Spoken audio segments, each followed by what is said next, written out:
In this video, I will show you how to use a WhatsApp business account on two different phones. Before you begin, make sure that you already have a WhatsApp business account set up. For that, you can simply download the WhatsApp business from Play Store or App Store, then tap it open. Now log into your account. Now, WhatsApp Business allows you to use one primary phone and link up to 4 additional devices, which includes linking a second phone. To start the process, log into your WhatsApp Business account on the main device. Then, on your main device, you want to tap on the three dots at the top right corner of your screen. Here, find the option Link Devices and select that. Now, go ahead and tap on Link a Device.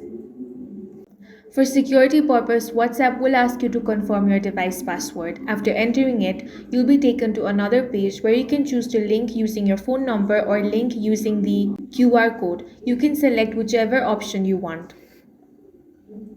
If you select QR code, go ahead and scan the QR code on your second device. Once that is done, your account will be successfully linked on the second phone.